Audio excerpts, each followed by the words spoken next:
Numerous studies over the course of the pandemic have shown the adverse effects of lockdowns on mental health. Studies show that pivoting to remote learning and taking away children's chances to connect with each other at school played a main role in child and teenage depression. The CDC analyzed teenagers' mental health in the first half of 2021 and found that mental health-related emergency hospital visits increased by 31% in 2020, and that overall 37% of students experienced bouts of poor mental health, and almost 20% had seriously considered attempting suicide.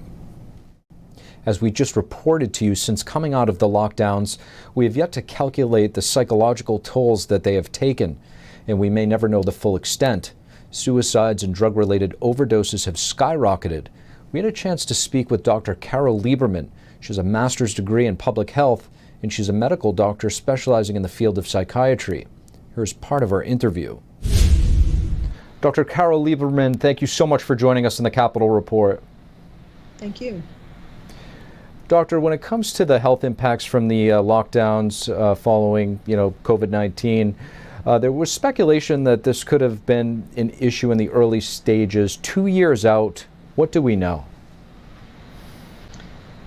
Well, in terms of the lockdowns in America, we know that it was a big mistake and in a lot of different ways, not only in terms of not really controlling COVID, the spread of COVID, but also because of the damage that it's done. We are of course, we talk about the children. They have been damaged by not going to school and, missing out educationally and missing out socially, developing skills that they're supposed to develop at those ages and so on. But even adults, we have been estranged from each other. We've become estranged from each other, and we have lost our humanity. There is an increasing amount of violence. Part of that comes from the increasing amount of people having time to spend on violent video games. A good example of this is in schools. Kids, of course, spent a lot of their time on playing violent video games, and we now see a rise in the amount of violence in schools. Kids hitting not only each other, but hitting their teachers, hitting their coaches. I mean, we have, between the input of the violence, the input of the media violence, notably video games, and the dissociation from other humans, it is a very dangerous combination.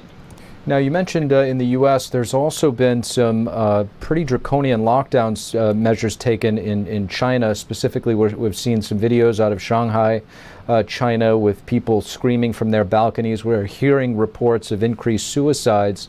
How concerning is it to you, the things you've been seeing coming out of China? Yes, China is the ultimate nightmare. And I keep hoping that people in America are going to realize, people who were sheep, basically, and who were so ready to do whatever we were told, whether it was lockdowns or masks or 6 feet or boosters and all of it.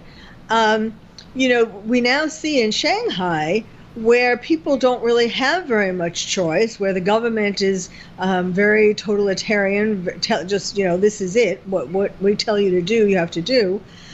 I'm hoping that Americans are watching this, what is happening in Shanghai, and realizing that if we didn't and don't speak up more for our freedom, there's this incredible line that the government in China has been telling people, and that's they've been having drones and robots shouting out to people, control your soul's desire for freedom.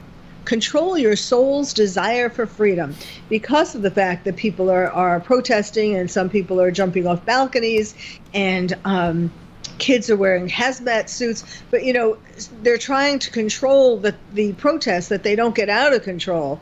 But that idea that it's our soul's desire for freedom, but that's not good, and just ignore that.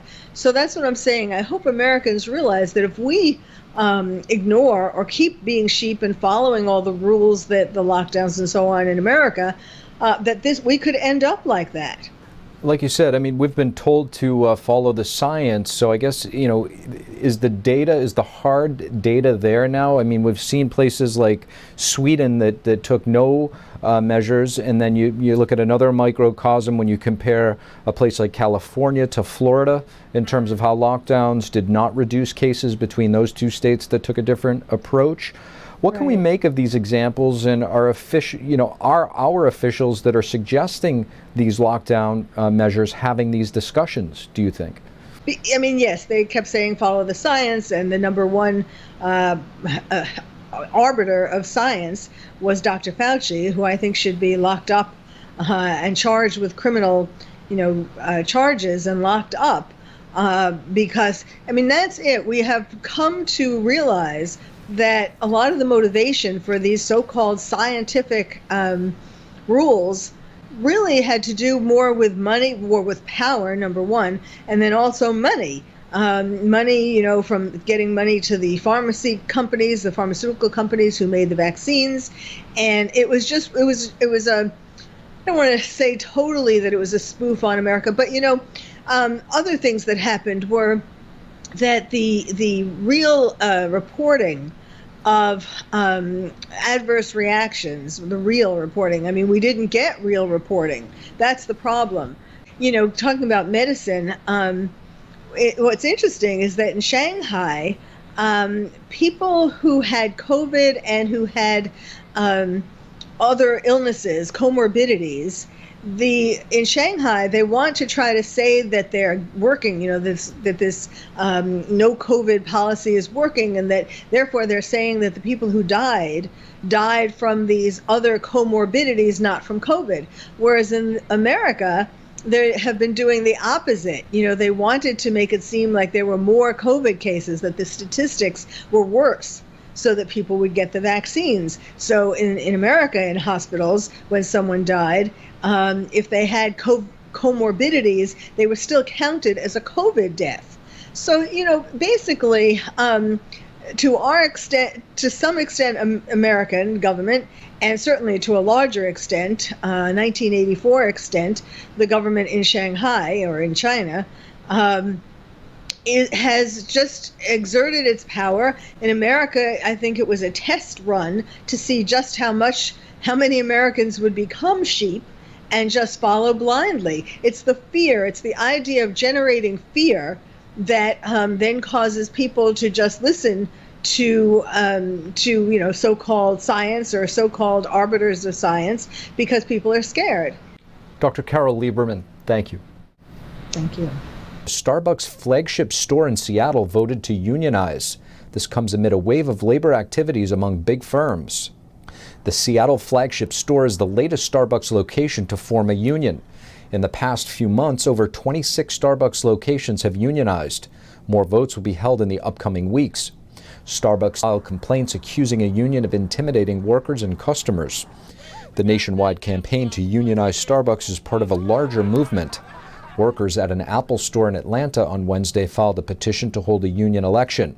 This is the first Apple store in the U.S. to formally seek a union. And earlier this month, an Amazon warehouse in New York City voted to form the first union. Many companies who have advocated for left-leaning policies are now being faced with a bit of a conundrum as their employees attempt to unionize. As we just mentioned previously, Starbucks and Amazon are two companies who are fighting back against these unions. As we try to make sense of what side of the fence these big corporations will ultimately land on, our next guest will give us some insight.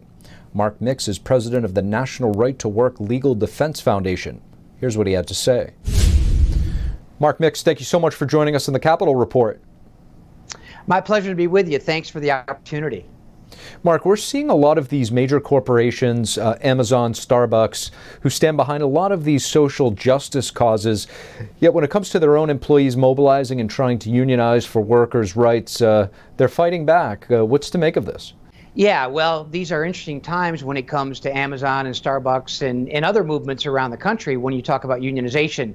You know, it is really interesting to see them support kind of radical social causes. And then when their bottom line is effective, they step in and fight back dramatically and aggressively. And so there, you know, what the bottom line of all this, as far as unionization is concerned, is look, federal law allows workers to join together to amplify their voice in the workplace. And if employers aren't taking care of their employees, that's exactly what employees will do. Interestingly enough, I mean, I think employees generally are taking care of their employees across the country. Excuse me, employers are taking care of their employees because the unionization rate in America is down to 6.1% of all private sector workers. And frankly, what that means is that employers are generally taking care of their workers. And so what we're seeing here, and if you believe everything you hear in the corporate media about this, is that there's a workplace that people aren't happy with, and they're going to try to fix it by unionization. I'm not sure they understand exactly what it means when, at the end of the day, they're going to be forced into a union collective, and a union's going to speak for them in the workplace, and they won't be able to talk to their employer or their supervisor, and then they'll have to adhere and to live by a contract that's negotiated by union officials that may not benefit everyone that's there. So we'll see. I'm a little bit surprised that, you know, a company like Starbucks, who talks about all of these issues of equity and other things, when it comes to their bottom line, they're fighting back aggressively against this unionization drive. As you mentioned, the unionization rate has dropped tremendously, especially since the 80s when it was at about 20%. Why are we suddenly seeing such a wave of unionization upticks among these small companies? Well, actually, we're really not seeing an uptick in unionization. In fact, the statistics are that the unions have lost about 807,000 members in just the last 5 years. The number of certification elections is down dramatically. If you go back to, I think it's 2015, you'll see that there were roughly 1,600 certification elections held on an annual basis by the NLRB.